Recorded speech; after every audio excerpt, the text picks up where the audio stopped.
हरिओम। आप सभी को योगा ज्ञान जर्नी परिवार में आप सभी का स्वागत करते हैं। आप सभी का स्वागत करते हैं आज की क्लास में।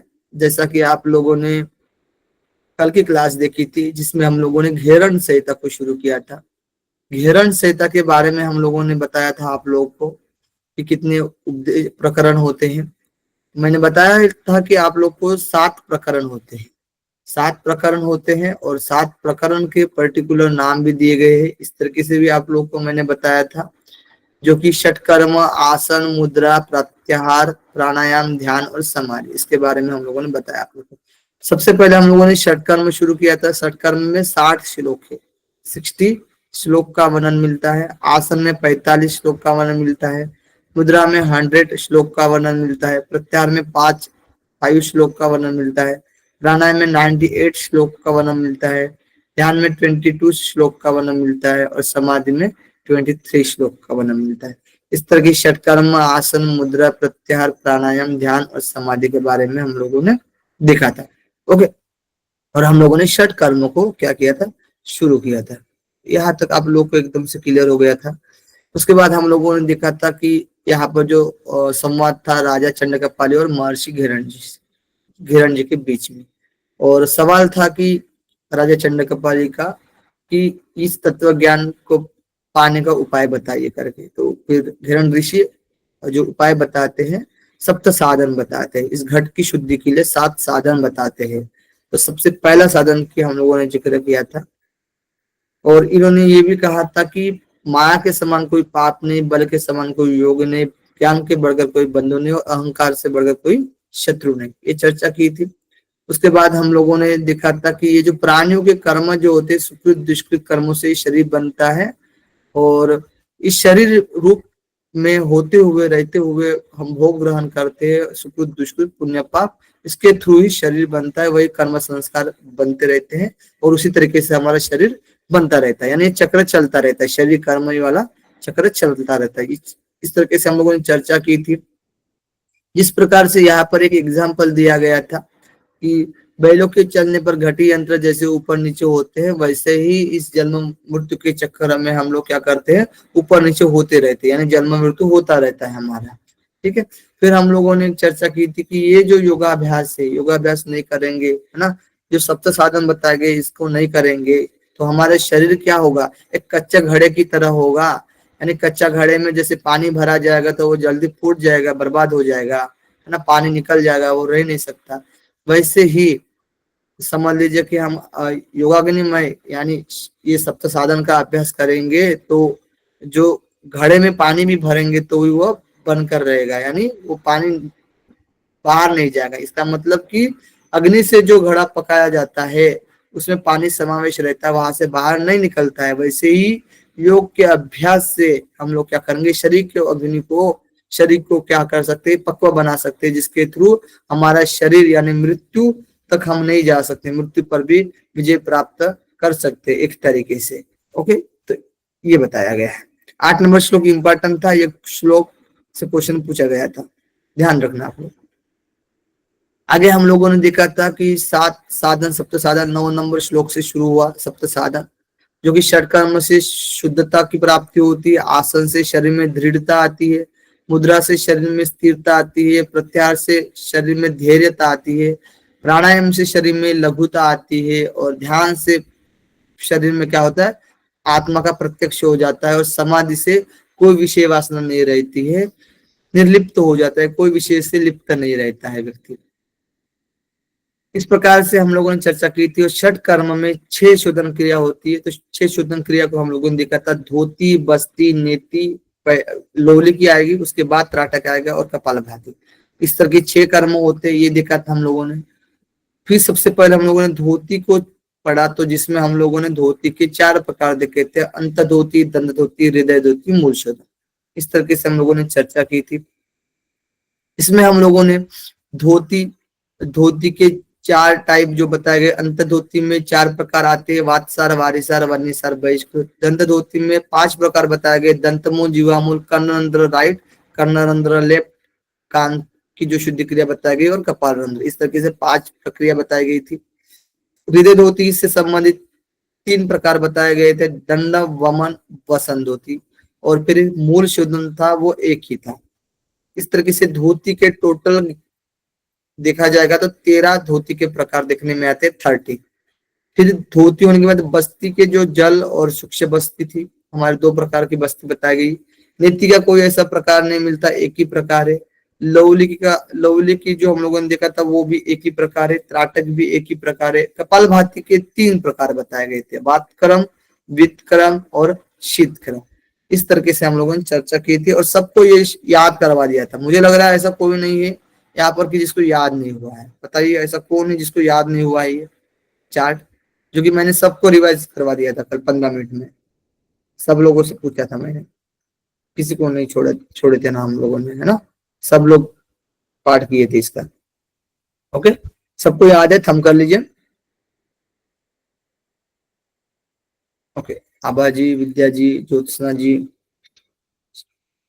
ओके, रुपेंद्र जी, अनमोल जी, ओके, वेरी गुड। अब आगे देखेंगे, अब आगे हम लोग धोती कर्म आज समय तो हो गया, मतलब है, ठीक है, कोई नहीं, समय तो है ही। वैसे धोती को हम लोग कवर करने की कोशिश करेंगे आज, है ना। धोती में जो चार धोती बताए गए, अंत धोती, दंड धोती, हृदय धोती और मूल शोधन, इसमें जो बाकी टाइप सब टाइप जो बताए गए 13 टोटल करके 13 धोती को हम आज देखने की कोशिश करेंगे, फिर कल बाकी जो रहेंगे वो हो जाएंगे कवर। ओके जी, डन। चलिए देखिए, इसको पहले श्लोक और उसकी व्याख्या मैंने यहाँ पर नोट डाउन किया हो, ठीक है। उसके बाद आप लोगों को इसका जो टेबल फॉर्म में भी बताया है मैंने, लाभ और उसका अलग अलग डिवाइड कर दिया है, ठीक है। तो सबसे पहले ये व्याख्या आप लोग देख सकते हो, मैं बताऊंगा आप लोग को, ठीक है।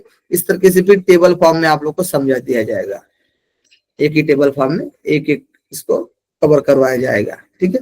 तो सबसे पहले हम लोग अंतर्धोती के बारे में देखते हैं। तो 14 नंबर श्लोक में बताया गया अंतर्धोती के चार प्रकार, वातसार, वारिसार, वन्नीसार और बहिष्कृत, ठीक है। क्लियर तो दिख रहा है ना, कोई दिक्कत तो नहीं ना, जूम कर लेना अपने मोबाइल पर, ठीक है। वातसार, वारिसार, वन्नीसार, बहिष्कृत, इस प्रकार से चार अंतर्धोती के प्रकार बताए गए हैं। धोती के कितने प्रकार बताए गए, अंतर्धोती के 4 प्रकार बताए गए हैं। सबसे पहले वातसार देखते हैं। तो वातसार में कहा गया था कि कौवे की चोंच के समान दोनों होठों को करके शनहे शनहे वायु को पिए, पूर्ण रूप से पान कर लेने पर पेट में उसका परिचालन करे और इस वायु को क्या करे, निकाल दे। यानी वात सार में वात सा, ठीक है, वात शब्द यानी वायु के लिए बोला गया है। कौवे की चोंच के समान क्या करना है, चोंच बनाना है और उसको क्या करना है, वायु को ग्रहण करना है ओठों के द्वारा, ठीक है, धीरे धीरे ग्रहण करना है। उसके बाद क्या करना है, पेट में उसका क्या करना है, परिचालन करना है पेट में, और उसके बाद वायु को क्या करना है, निकाल देना है, ठीक है। ये हुआ वातसार। अब इससे लाभ जो बताया गया है कि वातसार अत्यंत गुप्त क्रिया है, यानी परम गोप्य बताया गया है, और देह निर्मल कारक, यानी शरीर में निर्मलता लाने का काम करता है। यानी देह क्या होता है, शरीर क्या होता है, इससे निर्मल हो जाता है और सभी रोग नष्ट हो जाते हैं। सर्व रोग क्षय करम, सभी रोग क्या हो जाते हैं, नष्ट हो जाते हैं। और देहानल विवर्धनम, यानी जठराग्नि क्या होती है, इससे तीव्र हो जाती है वातसार से। कितने लाभ बताए गए हैं, शरीर निर्मल 1, सभी रोग को नष्ट 2, जठराग्नि 3। कितने लाभ बताए गए, कमेंट बॉक्स में जरूर लाभ दीजिएगा वातसार के। ओके, वारिसार देख लेते हैं। वातसार में कोई दिक्कत तो नहीं ना, कोई दिक्कत है तो पूछ सकते हो आप।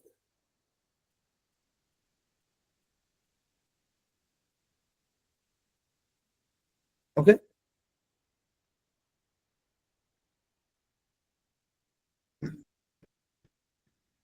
देखिए, तो वात्सार हम लोगों ने देखा था। वात्सार, वात्सार जो है कौवे के चोंच दोनों ओठों से, कौवे जैसी चोंच करना है और दोनों ओठों से क्या करना है, वायु को पीना है। उसके बाद उसका पेट में परिचालन करना है और फिर उस वायु को क्या करना है, निकाल देना है, ठीक है। 1, 2, 3 और 4, इस तरीके से आप लोग ध्यान रख सकते हो, ठीक है। 4 पॉइंट क्या मतलब बोला गया है, परम गोप्यम बोला गया, परम गोप्यम बोला गया, देह निर्मल कारम बोला गया, यानी देह को निर्मल करने वाला है। और सर्व रोग क्षय करम, यानी सभी रोग को क्या करने वाला है, दूर करने वाला। और देहानाल विवर्धनकम यानी देह की अग्नि को क्या करने वाला है, प्रज्वलित करने वाला है, यह वातसार क्रिया। ओके, तो यहाँ पर कितने लाभ बताए गए, 3 लाभ बताए गए हैं, ध्यान रखना। ओके, कोई दिक्कत तो नहीं ना इसमें। अगला देखिए,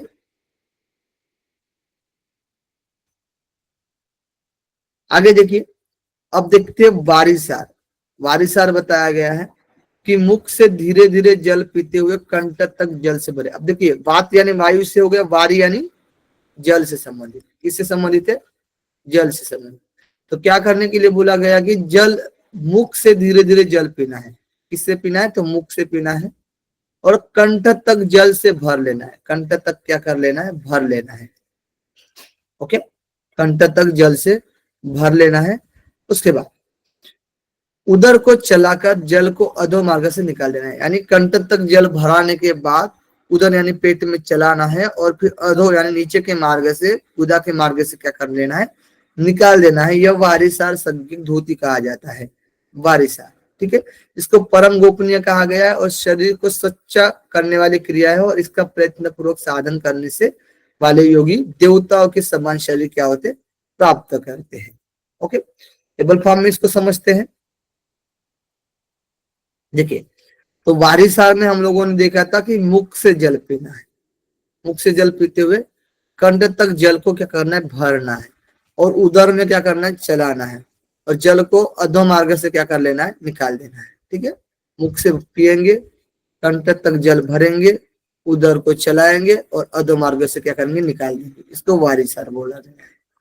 लाभ क्या बताया गया, ये भी परम गोप्य में बताया गया है। देह निर्मल कारक, देह को निर्मल करने वाला है, और देवदेहम यानी देवताओं के समान इसमें भी क्या हो जाता है, शरीर हो जाता है। देवताओं के समान शरीर हो जाता है। कि देह निर्मल और देह निर्मल इसमें भी बताया गया है, आपके वातसार में भी। ठीक है, देह निर्मल की बात। तो यहाँ पर 2 लाभ बताए गए हैं। ओके, 2 लाभ बताए गए, ध्यान रखना आप लोग। आगे देखें, क्लियर है, कोई दिक्कत तो नहीं ना इसमें आप लोग को।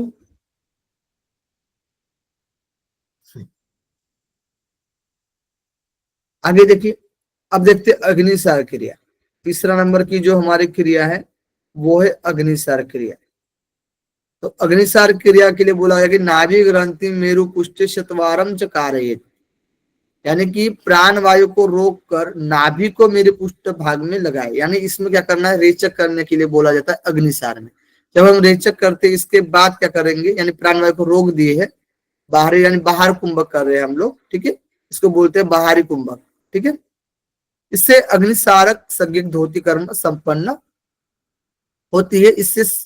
इससे बोला गया है कि सभी उदर रोग नष्ट होते हैं, जठराग्नि तीव्र होती है, और यह धोती कर्म अत्यंत गोपनीय है, और देवताओं के लिए बोला गया, दुर्लभ बताया गया, और केवल इस कर्म के करने से मात्र देवताओं जैसा क्या हो जाता है, शरीर हो जाता है, ये भी बताया गया है। ठीक है, तो कितनी बार शतवार में कितनी बार लगाने के लिए बोला गया, नाभि को मेरे पुष्ट में बताइए। 100 बार, 100 बार, 100 बार लगाने के लिए बात की जाती है, क्वेश्चन पूछा जाता है 100 बार 100 करने के बार लिए सर। पूछा जाता है। और अग्निसार में पूछा जाएगा अंत कुंभक, बहिर्कुंभक, पूरक, इस तरीके से पूछा जाएगा। तो क्या बता ऑप्शन आएगा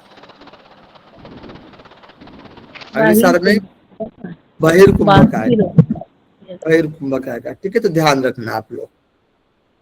देखिए, टेबल फॉर्म के रूप में समझते हैं हम लोग। तो देखिए, जैसे यहाँ पर पिक्चर देख सकते हैं आप लोग। ठीक है, बैठ गया है एक साधक, और पेट को पहले श्वास बाहर निकाल दिया, बहिर्कुंभ कर लिया, और फिर पेट को क्या कर रहा है, नाभि को मेरु के पुष्ट में लगाते जा रहे हैं 100 बार, 100 बार। ठीक है, नाभि ग्रंथि मेरु पुष्टे शतवारम च कार्यत अग्निसार अग्निसारमियम धोती योगी नाम योग सिद्धिदा। ठीक है, तो ये अग्निसार क्रिया बताई गई। उदर को नष्ट किया जाता है, उदर को नष्ट यानी उदर के रोग को नष्ट, उदर के रोग को नष्ट, उदर संबंधित, पेट संबंधित जो भी रोग है उसको दूर करता है अग्निसार। जठराग्नि प्रदीप्त होती है, गोपनीय तो रखने के लिए बोला जाता है, कोई दिक्कत नहीं इसमें। देवताओं के लिए भी ये क्या है, दुर्लभ है। देवताओं के लिए भी क्या है, ये दुर्लभ है, और देवताओं जैसा शरीर की प्राप्ति हो जाती है। देवताओं की जैसा क्या होता है, शरीर की प्राप्ति हो जाती है। ध्यान रखना आप लोग। Okay, clear?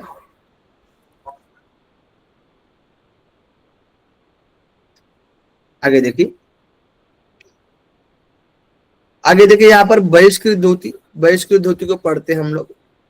चौथा नंबर, काकी मुद्रा शोध इत्वा पूरयेद उदरम मरुत। ठीक है, काकी मुद्रा की बात की गई यहाँ पर, कोवे जैसा ही यहाँ पर भी मुख करने की, लेकिन यहाँ पर काकी शब्द यूज किया गया है।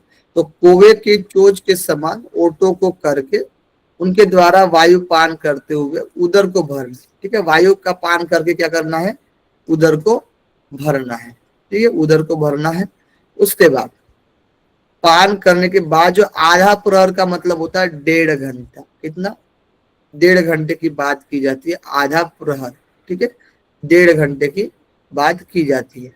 कितने की बात की जाती है, 1.5 घंटे की बात की जाती है। ठीक है, आधा प्रहर तक उधर में क्या करना है, रोकने के लिए बोला गया है, यानी उसमें होल्ड करके रखना है 1.5 घंटा तक, रोककर परिचालित करके करते हुए अधो मार्ग से निकाल देना है, फिर गुदा मार्ग से क्या कर लेना है, उसको निकाल देना है। ठीक है, इसको भी गोपनीय बहिष्कृत धोती कहा जाता है, बहिष्कृत धोती इसको कहा जाता है। ओके, अब देखिए यहाँ पर एक सवाल पूछा जा सकता है कि ऐसी कौन सी धोती क्रिया है जिसमें 1.5 घंटा तक वायु को रोका जाता है, बताइए। तो वो है बहिष्कृत, बहिष्कृत धोती। ठीक है, ध्यान रखना आप लोग। अब साथ में प्रक्षालन भी देख लेते हैं। इसके अंतर्गत यहाँ पर जो प्रक्षालन भी की भी बात की गई है कि प्रक्षालन में कहा गया, प्रक्षालन कर्म में 22, 23, 24 श्लोक में बताया गया इसका जिक्र। ठीक है, ध्यान रखना। इसमें कहा गया कि नाभि तक जल में खड़े होकर, इसको आप लोग देखिए, नाभि तक जल में खड़े होकर शक्ति नाड़ी को बाहर निकाले।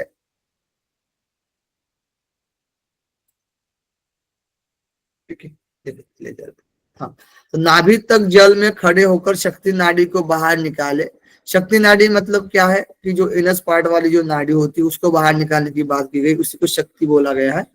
और निकालकर नाड़ी का प्रक्षालन करना है, उसको साफ कर लेना है। जब जल में खड़े रहेंगे, नाभि तक जल में खड़े रहेंगे, तब उससे मल का त्याग होता है, यानी जो जिससे मल का त्याग करते हैं उसी की बात की गई। इनस वाली जो नाड़ी बताई गई उसी की बात की गई। ठीक है, जब नाड़ी की सफाई हो जाती है उसे पुनः अंदर अंदर क्या कर लेना है, ढकल लेना है। ठीक है, जैसे हमने फैला दिया, यानी पहले क्या किया हम लोगों ने, उसको फैला यानी रिलैक्स किया, फिर क्या किया हमने, कॉन्ट्रैक्ट कर लिया। ठीक है, फिर उसे पुनः अंदर ढकेल लिया। यह प्रक्षालन की क्रिया धोती क्रिया की अत्यंत गोपनीय क्रिया कहा गया है, और देवताओं के लिए भी ये भी दुर्लभ है, और केवल इस धोती के अभ्यास से देवताओं के समान शरीर की प्राप्ति होती है।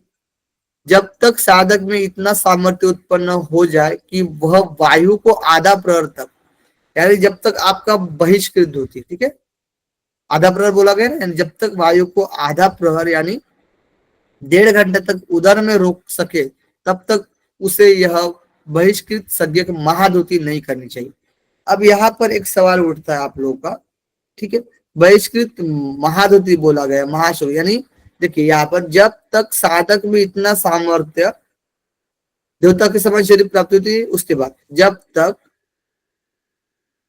साधक में इतना सामर्थ्य उत्पन्न हो जाए कि वह वायु को आधे प्रहर तक उदर में रोक सके, तब तक उसे यह बहिष्कृत सज्ञक महाधोती नहीं करनी चाहिए। यानी पहले इस बहिष्कृत धोती को क्या करना चाहिए, इसका हमें अभ्यास करना चाहिए। 1.5 घंटा तक वायु का क्या करना चाहिए, धारण करने के लिए बोला गया है। इसको महाधोती भी बोला जा सकता है। ठीक है, महाधोती सज्ञक भी इसको कहा गया। तो 1.5 घंटा तक अभ्यास नहीं करेंगे तब तक ये जो प्रोसेस है, ये वाला जो प्रोसेस बताया गया है, ठीक है, ये जो प्रोसेस है, ये प्रोसेस जब तक हम रोक नहीं सके तब तक उसे इतना सामर्थ्य उत्पन्न न हो जाए कि वह वायु को आधे प्रहर तक उदर में रोक सके, तब तक उसे यह बहिष्कृत सज्ञक महाधोती नहीं करनी चाहिए। बहिष्कृत धोती जो काकी मुद्रा के लिए, काकी मुद्रा शब्द यूज किया गया है। और वातसार में हम लोग देखते हैं काक यानी कोवे की बात की गई डायरेक्ट, लेकिन वैसे ही करना है जैसे हम लोग कोवे की चोच के समान मुक्त करते हैं, उस तरीके से मुक्त को करके क्या करना है, वायु का पान करना है। पान की हुई वायु को आधे या 1.5 घंटा तक रोकना है, और उधर में क्या करना है, परिचालन करते हुए अधोमार्ग से क्या कर लेना है, निकाल देना है, ये बहिष्कृत बताएंगे। प्रक्षालन में आते हैं, प्रक्षालन में जब हम लोग आते हैं तब नाभि तक जल में खड़े होकर शक्ति नाड़ी यानी इनस पार्ट वाली जो नाड़ी है उसको बाहर निकाल दे और निकाल कर नाड़ी का प्रक्षालन करे और उसको साफ करे, उससे मल का त्याग होता है। जब नाड़ी सफाई हो जाए तब उसको क्या करना है, पुनः ढकल देना है, सीधी बात है। ठीक है, अब इसमें देखिए देवताओं के लिए भी दुर्लभ बताया गया है। देवदेह यानी देवताओं के समान क्या होता है शरीर की, देवदेह यानी देवताओं के समान शरीर हो जाता है।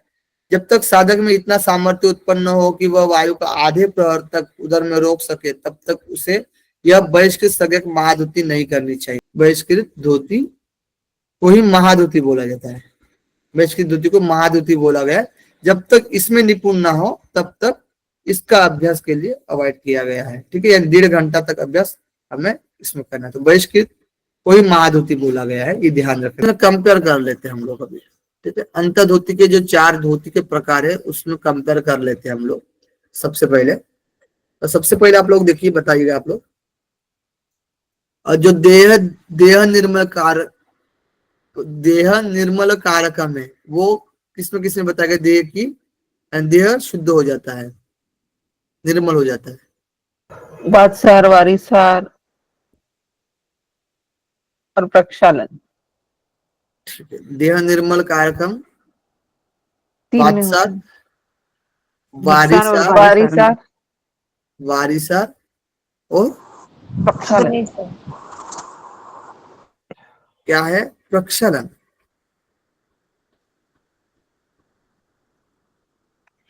देवदेव में तो देवताओं के लिए भी दुर्लभ देवताओं जैसे शरीर हो जाता है,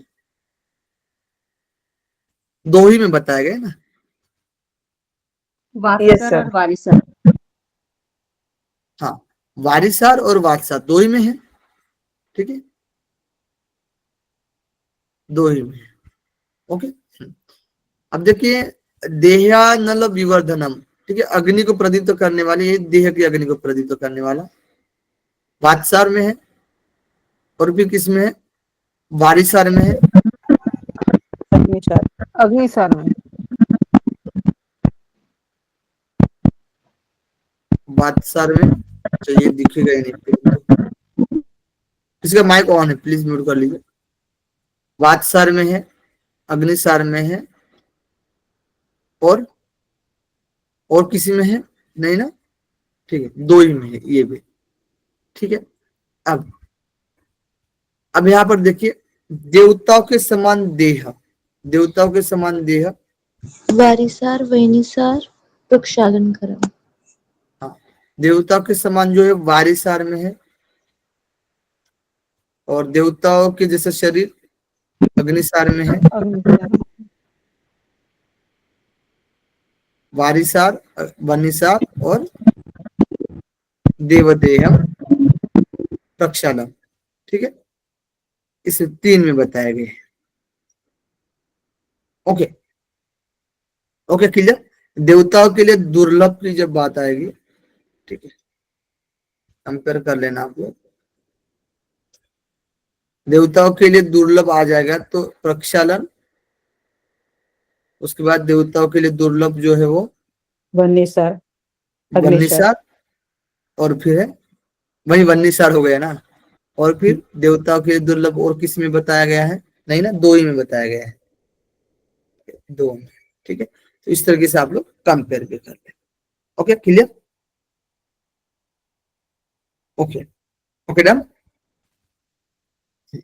इसको आप लोग लाभ को याद रखना है, आप लोगों को विधि एक बार आप लोग देख लोगे तो याद रह जाएगी, इसमें कोई दिक्कत नहीं। ये वात से संबंधित थे, वातसार, वारिसार यानी जल से संबंधित थे, अग्निसार यानी ये अग्नि से संबंधित है। ठीक है, तो वात की प्रक्रिया वातसार में, जल की प्रक्रिया जल वारिसार में, और अग्नि बने की प्रक्रिया अग्निसार में यानी अग्नि की प्रक्रिया होती है। ठीक है, क्लियर। बहिष्कृत में क्या है, वायु को रोकने की बात की गई है, वायु को 1.5 घंटा रोकने की बात की गई है। और प्रक्षालन कर्म में क्वेश्चन पूछा जा सकता है आप लोगों को, प्रक्षालन कर्म में कितने आसन करते हैं हम लोग, बताइए। 5 आसन। 5 5 आसन करते हैं, 8 बार करते हैं। क्वेश्चन आया हुआ है, तो 5 आसन करते हैं प्रक्षालन में, प्रैक्टिकल में आप पढ़ेंगे यूनिट नंबर 10, तो 5 आसन बताए जाते हैं प्रक्षालन कर्म में। पहले ताड़ासन, फिर तिर्यक ताड़ासन, तिर्यक ताड़ासन, फिर क्या है, कटी चक्रासन, तिर्यक भुजंगासन, भुजंगासन, तिर्यक तिर्यक भुजंगासन और उदर आकर्षण। उधर ठीक है, इस तरीके से 5 आसन बताए जाते हैं। ये क्लियर है, कोई दिक्कत तो नहीं ना इसमें? ओके, कंपेयर भी कर लिया हम लोगों ने, साथ साथ विधि भी देख ली। आगे देखिए, आगे देखते हैं हम लोग दंत धोती। बस दंत धोती देख लेंगे हम लोग, क्योंकि बहुत ज्यादा हो जाएगा, मुझे ऐसा लग रहा है। समय के पहले हो जाता तो अच्छा रहता है ना क्लास। देखो, दंत धोती के कितने प्रकार बताए गए हैं? 5 प्रकार बताए गए। कितने? 5 प्रकार। दंतमूल, जीवामूल, कर्णरंध्र, कपालरंध्र। कर्णरंध्र के कितने प्रकार बताए गए हैं? 2 प्रकार बताए हैं। ओके, इस तरीके से दंत धोती के 5 प्रकार होते हैं। दंत धोती में दंतमूल ध्यान रखो। ओके, अब दंत धोती में पहला प्रकार है दंत मूल। अब दंत मूल के लिए बोला गया है, दंत यानी दांत, दांतों के मूल की यानी दांतों के जड़ की सफाई के लिए बोला जाता है। जैसे हम लोग सुबह सफाई करते हैं दांतों की, है ना, जो भी कीटाणु रहते हैं उसको साफ करने के लिए। ठीक है, जो भी मल हमारे दांतों में जमा होता है उसके लिए। तो कहा गया है कि जब तक मेल न छूटे तब तक खादी रस यानी कत्था, तो कसेला होता है, खादी रस अथवा विशुद्धि मिट्टी, साफ जो मिट्टी होती है, जैसे कि जैसे आप लोग पेड़ के जो नीचे में वाली जो भी जमीन रहती है, ठीक है, पेड़ के अंदर, पेड़ जहां पर होता है वो नेचुरल जो मिट्टी होती है, ठीक है, तो वैसे विशुद्धि मिट्टी। दांतों की जड़ को मांजना चाहिए, उससे क्या करना चाहिए? दांतों की जो जड़ है उसको मांजने के लिए बोला गया। और योगियों को यह साधन अपने दांतों की रक्षा के लिए करना चाहिए और नित्य प्रातः काल करना चाहिए। तो नित्य प्रातः काल करते हैं हम लोग ना, लेकिन अभी क्या करते हैं, अलग अलग टूथब्रश से करते हैं ना। तो अभी इसमें जो नेचुरल तरीके से बताया गया कि खादी रस या फिर विशुद्ध मिट्टी से हमें इसका अभ्यास करना चाहिए, अवश्य करना चाहिए। योग के जानने वाले पुरुष इस दंतमूल धोती को प्रमुख कर्म मानते हैं। अब प्रमुख कर्म की बात आएगी तो दंतमूल धोती ध्यान रखना, प्रमुख कर्म किसको मानते हैं? तो आप लोग को दंतमूल ध्यान रखना। किसका यूज करते हैं? तो खादी रस और क्या बोला गया है? विशुद्ध मिट्टी, विशुद्ध मिट्टी, मिट्टी बोला गया। ठीक है, जीवाशोधन देखिए, जीवाशोधन दूसरा नंबर है, जीवाशोधन यानी जीवा की सफाई करने के लिए। ठीक है, तो जीवा शुद्धि का कारण बताता हूँ। यह कहते हैं कि दीर्घ लंबी का कहलाने वाला यह प्रयोग जरा मरण एवं रोगादि का नाश करता है। ठीक है, यानी ये जो जीवाशोधन का अभ्यास जब हम लोग करते हैं तो ये जरा मरण को दूर करता है, बुढ़ापा मृत्यु को दूर करता है, रोग को दूर करने वाला है। और जीवा क्या होती है? लंबी होती है। इससे कैसे करना है? तो बताया गया है कि तर्जनी, मध्यमा, अनामिका, ये जो है तर्जनी, मध्यमा, अनामिका, इन 3 उंगलियों से क्या करना है? जीवा का घर्षण करना है। इन तीनों उंगलियों को मिलाकर कंठ में डालना है, कंठ में अंदर तक डालना है। और जीवा की जड़, जो जीवा की जड़ होती है उसको क्या करना है? स्वच्छ करने के लिए बोला गया। और धीरे धीरे कोमलता से रगड़ने से, धीरे धीरे कोमलता से रगड़ने से कफ दोष का निवारण होता है। क्या होता है? कफ दोष का निवारण होता है। और जब यह सफाई रगड़ना हो जाए तब जीभ में थोड़ा मक्खन लगा लेना चाहिए। इस तरीके से हम लोग धीरे धीरे रगड़ते हैं तो कफ क्या होता है? कफ दोष निवारण होता है। और ये जो हम अभ्यास करते हैं उसके बाद बोला गया है, क्या लगाने के लिए बोला गया है बताइए? जीभ में मक्खन, मक्खन लगाने के लिए बोला गया, मक्खन। और पुनः दूध दोहन, जैसे यानी पुनः क्या करना है? उसका दोहन करना है, वैसे ही दोहन करना है, पुनः फिर से करना है। और उसके बाद लोहे की चिमटी से क्या करना है? जीभ को पकड़ कर क्या करना है? बाहर क्या करना है? इसको ऐसे खींचना है। ठीक है, और अभ्यास को प्रतिदिन सूर्योदय एवं सूर्यास्त के समय करने से जीवा क्या होती है? लंबी होती है। यानी सूर्योदय, जैसे सूर्य निकलता है, यानी मॉर्निंग, और इवनिंग की बात की गई है, इवनिंग की बात की गई है। ठीक है, सूर्यास्त के समय यानी सुबह और एकदम सुबह और शाम को। ठीक है, 2 टाइम बताया गया जीवा शुद्धि के लिए। ओके, और दंतमूल के लिए कितना टाइम कब कब बताया गया है? 80 टाइम बताया गया है। सुबह क्या का। है? नित्य सुबह प्रातः यानी, काल। हाँ सुबह यानी प्रातः काल। ओके, अब देखिए कर्णरंध्र धोती देखते हैं। कर्णरंध्र धोती, कर्णरंध्र धोती देखिएगा आप लोग। तो इसमें क्या है ना, तर्जनी और अनामिका। तर्जनी कौन सी है तो आप लोग को पता है, तर्जनी ये वाली तर्जनी है हमारी, ठीक है, और ये अनामिका है, ठीक है। तर्जनी और अनामिका को क्या करना है, इसको तर्जनी और अनामिका को क्या करना है, इस तरीके से, इस तरीके से मिलाना है। वीडियो दिख रहा है क्या मेरा? हेलो, जी सर, दिख रहा है। दिख रही है तर्जनी, सर। हाँ तर्जनी और अनामिका को इस तरीके से मिलाना है। इस तरीके से तर्जनी और अनामिका को मिलाना है और इस तरीके से क्या करना है, इससे कानों में डालकर क्या करना है, कानों के छिद्र में डालकर क्या करना है, कानों की सफाई करना है, ठीक है। इसका नित्य अभ्यास से नाद की अनुभूति होती है, यानी नाद सुना देता है, यानी हमारे जो कर्ण होते हैं वो साफ हो जाते हैं, अच्छे से हमें क्या कर आता है, ध्वनि सुना देती है, ठीक है। और इस अभ्यास से हमारे जो आंतरिक नाद भी होते हैं उसको भी सुनने में क्या होता है, सफलता प्राप्त हो सकती है, ठीक है, इसके अभ्यास से। तो ये राइट और लेफ्ट इस तरीके से दो, तीसरा नंबर और चौथा नंबर, ठीक है, राइट और लेफ्ट कानों की सफाई। फिर एक कपाल रंध्र। कपाल, हमारा जो कपाल होता है, ठीक है, कपाल रंध्र की बात की गई यहाँ पर। अपने दाहिने हाथ की उंगलियों को समेटकर, ये दाहिने हाथ की उंगलियों को इस तरीके से समट लेना है, ठीक है। फिर कप की आकृति इस तरीके से जो होता है ना, कप की आकृति बना लेनी है। कप की आकृति बनाने के बाद हाथों में पानी भर लेना है। इसमें क्या कर लेना है, पानी भर लेना है।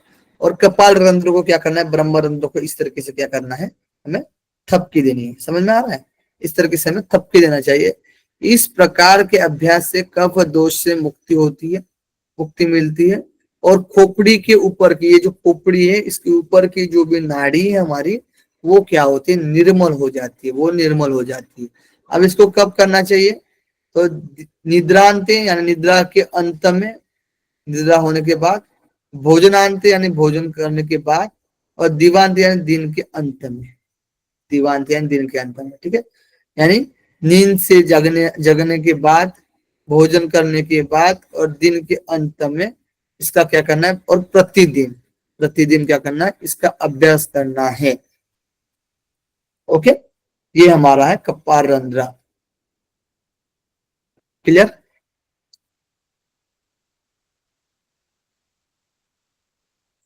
ओके, कृष्णा जी, प्रतिमा जी, मालविका जी, यहाँ पर देखिए, किसी को कोई डाउट है बताइए।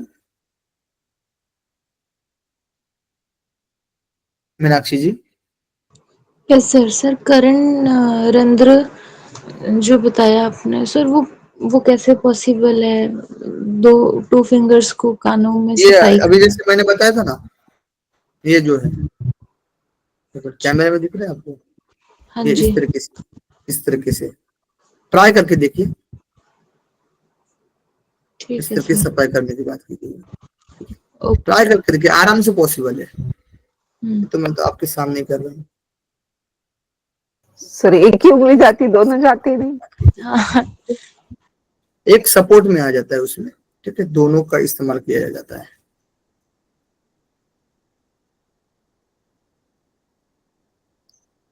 ट्राई करके देखा आपने? Yes sir. Yes sir. Very good. देखिए यहाँ पर हम लोगों ने अभी 5 जो शुद्ध क्रिया देखी है उसका कंपेयर कर लेते हैं। तो दंतमूल हमने देखा था, जो कि खादिर यानी कत्था, कषाय रस होता है उसमें, कत्था। और विशुद्ध मिट्टी से क्या करना है, दांतों की जड़ को मारने के लिए बोला गया है, ठीक है। प्रातः काल, इसको पराधोती कहा जाता है और दांतों की रक्षा होती है इससे, ठीक है, दांतों की रक्षा के लिए शॉर्टकट में इसको बना दिया है आप लोगों के लिए। जिह्वामूल, दूसरी जो शुद्ध क्रिया है वो है जिह्वामूल। तर्जनी, मध्यमा और अनामिका, इन तीनों से कंठ में डालेंगे और जीवा की जड़ को क्या करना है, स्वच्छ करना है। रगड़ने से क्या होता है, कफ दोष निवारण हो जाता है। और जीभ में उसके बाद फिर क्या करते हैं, जीभ जीभ में थोड़ा मक्खन लगाते और फिर पुनः क्या करते, दोहन क्रिया करते, तब पश्चात क्या करते, लोगों की चिमटी से जीभ को बाहर खींचते। ठीक है, ये शॉर्टकट में बनाया है आप लोग के लिए। ठीक है, जब आप थोड़ा सा सविस्तर पढ़ोगे उसके बाद ये शॉर्टकट में देखोगे तो आप लोगों का क्लियर हो जाएगा, ठीक है, दिक्कत नहीं आएगी। कब करना है, तो प्रतिदिन करना है, प्रतिदिन सूर्योदय होने के बाद और सूर्यास्त होते समय। ठीक है, इसका अभ्यास करना है, सूर्योदय होते समय और सूर्यास्त होते समय। जीवा की शुद्धि, दीर्घ लंबिका, जीवा शुद्धि हो जाती है। दीर्घ लंबिका कहने वाला यह प्रयोग है जो कि जरा, मरण और रोगा आदि का नाश करता, दीर्घ लंबिका होती है। डायरेक्ट श्लोक उठा दिया जाता है आप लोग के लिए। ठीक है, और कफ दोष का निवारण होता है। कर्ण युग्म, दोनों कानों की सफाई बताई गई है। तर्जनी और अनामिका को मिलाने के लिए बोला है, तर्जनी और अनामिका को ध्यान रखना आप लोग।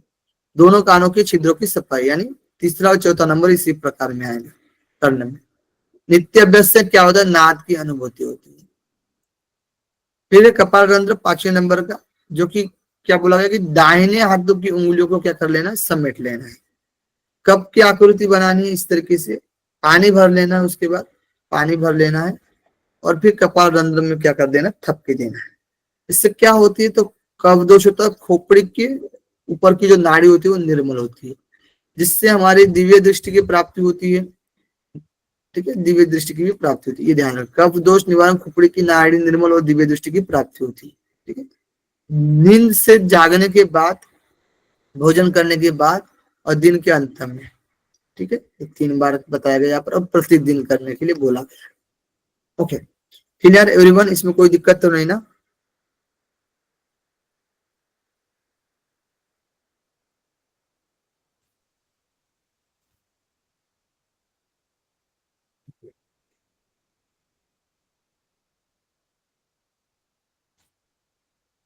ठीक है, ये छोटा सा ही हो जाएगा हमारा। ठीक है, कर लेते हैं थोड़ा सा, 5-10 मिनट हो जाएगा आप लोग का धोती कर्म। कम से कम धोती कर्म तो हो जाएगा, कल आप लोग का षट कर्म हो जाएगा, कंप्लीट हो जाएगा। ठीक है, तो धोती कर्म देखिए, हृदय धोती। अब हृदय धोती के कितने प्रकार बताए गए हैं, तीसरा नंबर जो है हमारी हृदय धोती, कितने प्रकार है, 3 प्रकार, दंड, वमन और वसन। ठीक है, वसन को हम लोग वस्त्र धोती बोलते हैं।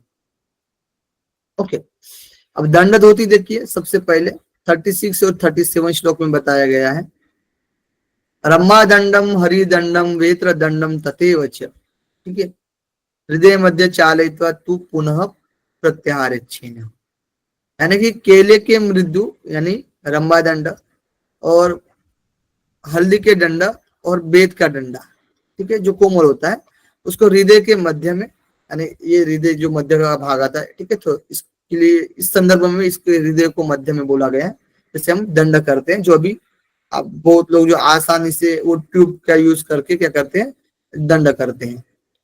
ठीक है, तो पहले क्या है, केले का मृदु, ये जो नेचुरल होता है, और हल्दी का डंडा या फिर बेत का जो होता है उसका डंडा से क्या करना है, हृदय के मध्य में बार बार घुसाकर धीरे धीरे निकालना चाहिए। फिर इससे क्या होता है, कफ, पीत और क्लेद, ये कफ का टाइप होता है एक तरीके से, क्लेद का मुख द्वारा क्या करना है, रेचन कर देना चाहिए। और यह कर्म हृदय रोग को निश्चित रूप से क्या करता है, दूर करता है। इससे क्या होता है, हृदय रोग दूर होता है। ठीक है, 3 चीजें बताई गई, रंभा यानी केला, केले का मृदु भाग, हल्दी, हल्दी और बेत। ठीक है, और क्या है बताया गया है, बेत बताया गया है। ठीक है, बेत। अब देखो वमन देखते हैं, वमन धोती। तो ज्ञानी साधक को क्या करना है, भोजन के अंदर, मतलब भोजन करने के बाद बताया गया कि कंठ पर्यंत जल, तो जल क्या कर लेना, पी लेना है। उसके बाद क्षण भर क्या करना है, ऊपर की ओर देखना है। ठीक है, उसके बाद देखते हुए उसे वमन द्वारा निकाल देना है, यानी वमन द्वारा क्या करना है, निकाल देना है। ठीक है, इस प्रकार से कफ और पित्त का निवारण करता है, यानी खाने के बाद करने के लिए यहाँ पर बोला गया है। ठीक है, जो खाने के बाद किया जाता है, जिससे कि बोलते ना हम लोग पहले, ठीक है, क्या बोलते थे, जैसे कान में पानी जाता है तो पानी के द्वारा ही पानी निकाला जाएगा, है ना। इस तरह मतलब उसमें और पानी डाल देते निकालने के लिए पानी कांटे को। से कांटा निकालना। हाँ, कांटे से कांटा निकालना, वेरी गुड। ठीक है, तो वैसे क्या करना है, कप निकालने के लिए खाना जब खाते हैं उसके साथ ही अच्छे से वो क्या होगा, पूरी तरीके से कप निकल जाएगा। ठीक है, वह बंद होती। इसमें क्या है, यही है, कंठ तक पर्यंत जल भर लेना है और शंभर ऊपर देखकर क्या कर लेना है, बाहर निकाल देना, वमन करना है, जिससे कफ और पित्त दूर होता है, कफ और पित्त दूर होता है। ये दो लाभ बताए गए इसमें, पहले में एक लाभ, इसमें दो लाभ। तीसरा देखते हैं अब, वमन धोती, वसन धोती, सॉरी, वस्त्र धोती, वस्त्र धोती। ठीक है, वस्त्र धोती देखिएगा, इसमें क्या है, महीन वस्त्र की 4 अंगुल चौड़ी पट्टी लेकर धीरे धीरे निकलना चाहिए। यहाँ पर बस 4 अंगुल चौड़ा बताया गया है, ध्यान रखना। ठीक है, लंबाई की बात नहीं की गई यहाँ पर। धीरे धीरे बाहर निकाल देना चाहिए। इस वस्त्र धोती के अभ्यास से गुल्म ज्वर, क्या है, गुल्म ज्वर, प्लीहा, कुष्ठ, कफ, पित्त, विकारों का शमन होता है। और धोती आरोग्य, बल और पुष्टि देती है, आरोग्य, बल और पुष्टि। पुष्टि दिनों दिन मिलती है, पुष्टि, आरोग्य बल की पुष्टि दिनों दिन प्राप्त होती है। ओके, ये बताया गया हमारे धोती में 1 2 3 4 5 6 7 8 9 लाभ बताए गए धोती में। कितने लाभ बताए गए, सॉरी, वसंत धोती में, वस्त्र धोती में कितने बताए गए, 9 बताए गए बेनिफिट। ठीक है, ध्यान रखना आप लोग। ओके, क्लियर एवरीवन, एक बार देख लीजिए इसको टेबल के फॉर्म में। दंड धोती हम लोगों ने देखा था भाई, दंड धोती, रम्मा दंड, हरि दंड और वेतर दंड। इसको क्या करना है, हृदय के मध्य में घुसाकर धीरे धीरे क्या करना है, निकाल देना चाहिए। इससे क्या होता है, हृदय रोग दूर होता है। वमन, वमन हम लोगों ने देखा था कि भोजन के अंत में, क्या है, भोजन के अंत में, भोजन करने के बाद अंत में कंठ पर्यंत क्या करना है, जल को पीना है, जल को पीना है। उसके बाद क्षण भर क्या करना है, ऊपर देखना है, क्षण भर ऊपर दिखाना है, और फिर वमन द्वारा क्या करना है, निकाल देना चाहिए। 4 स्टेप में हो जाएगा। कफ और पित्त दूर होता है, इसमें 2 लाभ बताए गए, कफ और पित्त दूर होता है। वसन धोती की बात आती है, वस्त्र धोती की बात आती है। 4 अंगुल चौड़ी पट्टी लेना है इस तरीके से, और धीरे धीरे क्या करना है, निकालना चाहिए, मुख में लेना चाहिए, और धीरे धीरे इसको क्या करना है, बाहर निकालना चाहिए। ठीक है, बाहर निकालना चाहिए। इसमें लाभ बताया गया कि गुल्म ज्वर, प्लीहा, कुष्ठ, कफ, कफ, पित्त, आरोग्य, बल और पुष्टि। प्ली यानी स्प्लीन, ठीक है, स्प्लीन संबंधित रोग। गुल्म यानी पेट में जो वायु बोला, ठीक है, वायु संबंधित रोग, ये दूर होते हैं। क्लियर एवरीवन, कोई दिक्कत तो नहीं ना। मूल शोधन देख लेते लास्ट में, लास्ट में मूल शोधन देख लेते। वसन का माइक, लास्ट वाला क्या लास्ट वाला वसन का, सर 9 लाख दोबारा से बता दीजिए एक बार। क्या बताना है दोबारा। सर ये 9 लाभ है ना, ये वाले। ये तो 3 बार बताया मैंने, 2 बार बताया मैंने। गुल्म ज्वर, प्लीहा, कुष्ठ, कफ, पित्त, आरोग्य, बल, पुष्टि। ठीक है, कोई दिक्कत तो नहीं ना इसमें, बताइए, दिक्कत हो तो और बताइए।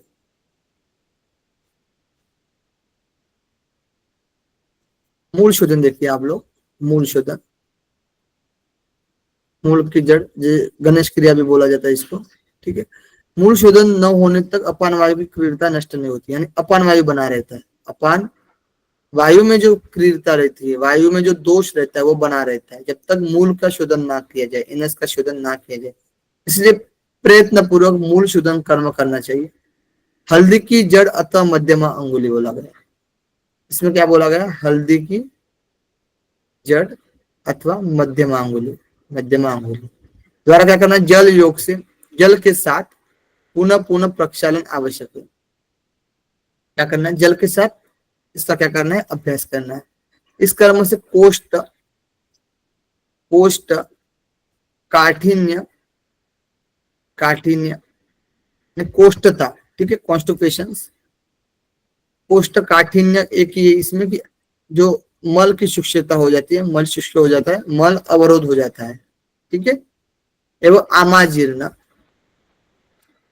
कोष्ठ काठिन्य, आमाजीर्ण, आम से संबंधित, पेट में आम हो जाना, आम में सॉरी अजीर्ण हो जाना, ठीक है, सही से खाना पचना नहीं, आदि निवारण होकर जठराग्नि क्या होती है, प्रदीप्त होती है। जठराग्नि क्या होती है, प्रदीप्त होती है, ठीक है। कोष्ठ यानी मल की शुष्कता और काठिन्य यानी मलावरोध, मलावरोध, ठीक है, मल का अवरोध होना, ठीक है। एवं आमाजीर्ण और जठराग्नि प्रदीप्त, ये ध्यान रखना है आप लोग को। मूल शोधन के संदर्भ में ये लाभ बताया गया है। क्या यूज करना है, तो जल के साथ हल्दी का जड़ और मध्यमा अंगुली के साथ क्या करना है, इसका बार बार प्रक्षालन करना है, इसका अभ्यास करना है, ठीक है। एनएस पार्ट में प्रवेश करना है, उसको निकालना है, ठीक है। इस तरीके से अभ्यास करते हैं आप लोग, तो ये जो है कोष्ठकाठिन्य, आमाजीर्ण और जठराग्नि क्या होती है, दूर हो जाती है, निवारण हो जाता है इसका। और कांति, ठीक है, निवारण, तो कांति पुष्ट यानी कांति भी बताया गया यहाँ पर, ठीक है। दीपनम वन्य मंडलम, ठीक है। और अग्नि मंडल क्या होता है, यानी हमारी जो जठराग्नि होती है वो प्रदीप्त हो जाती है, ध्यान रखो। कांति भी आप ध्यान रखो, ठीक है, क्लियर। इसमें कोई डाउट है तो बताइएगा, ओके। ये तो अब हम लोग कल पढ़ाएंगे आप लोगों को, और कल कंप्लीट करवा देंगे और साथ में क्वेश्चन भी करवा देंगे, ओके। तो आप लोग का पहला जो प्रकरण है वो कवर हो जाएगा, पहला प्रकरण है वो कवर हो जाएगा कल की क्लास में। कोई दिक्कत है तो बताइए। सर इसमें जो वमन धोती का आपने बताया सर, जो हमारे श्लोक के हिसाब से आपने बताया कि एक ही बताया आपने भोजन के बाद, तो लेकिन जो व्याख्याकार ने इसमें दो प्रकार के बताए हैं, कुंजर क्रिया और व्याघ्र क्रिया। तो इसमें क्वेश्चन खाली श्लोक से आते हैं या भाष्यकार के खाली भी श्लोक आते हैं? से, खाली श्लोक से आते हैं, ओके ओके सर, ठीक है ठीक है। ठीक है। व्याख्या मैंने आपको बताया था, व्याख्या अभी के लिए एग्जाम के लिए नहीं पढ़ना है, कंफ्यूजन बहुत क्रिएट हो जाएगी आप लोगों में, दिक्कत आएगी। हाँ वही वही मैंने देखा कि काफी इसमें डिटेल में दिया है व्याख्या। हाँ वो बहुत डिटेल में दिया गया, नॉलेज के लिए पढ़ सकते हो, ऐसा नहीं कि नहीं पढ़ना लेकिन चाहिए, एग्जाम पढ़ना नहीं चाहिए। एग्जाम में नहीं आएगा ना, बस यही पूछना था। एग्जाम में नहीं आएगा, एग्जाम में नहीं आएगा। Okay sir, thank you. Exam में जो श्लोक में दिया गया, जिसकी व्याख्या दी गई श्लोक के अकॉर्डिंग ही, एग्जैक्टली जो श्लोक में दिया गया है उसके अकॉर्डिंग ही व्याख्या कर रहा है, ठीक है। कुछ कुछ श्लोक में व्याख्या में भी, इसमें जैसे कि ये श्लोक है, इसमें ये जो व्याख्या दी गई इसमें भी चेंज देखने में आता है, ठीक है। तो इसको भी चेक करना पड़ता है, तो ये श्लोक की बात बोल रहा है या नहीं बोल रहा है, ये देखना पड़ेगा। ये बोल रहा है श्लोक की बात, तो ये एग्जैक्टली सही है, यही क्वेश्चन में आने वाला है, ठीक है। तो इस तरीके से आप लोग को ध्यान रखना। ओके, चलिए यहां तक अभी हम लोग रखते हैं, ठीक है। ठीक रहा क्लास, कोई दिक्कत तो नहीं ना? सर बहुत अच्छे से बताया सर, बढ़िया था क्लास। ओके, कल हम लोग कवर कर लेंगे पूरा, ठीक है। और साथ में क्वेश्चन करेंगे तो और आप लोगों का क्लियर हो जाएगा, कोई दिक्कत नहीं है। कंपेरेटिव टाइप भी क्वेश्चन बनाए गए हैं, श्लोक के अकॉर्डिंग ही क्वेश्चन है, तो आप लोग को मजा आ जाएगा क्वेश्चन करने में, ठीक है। चलिए।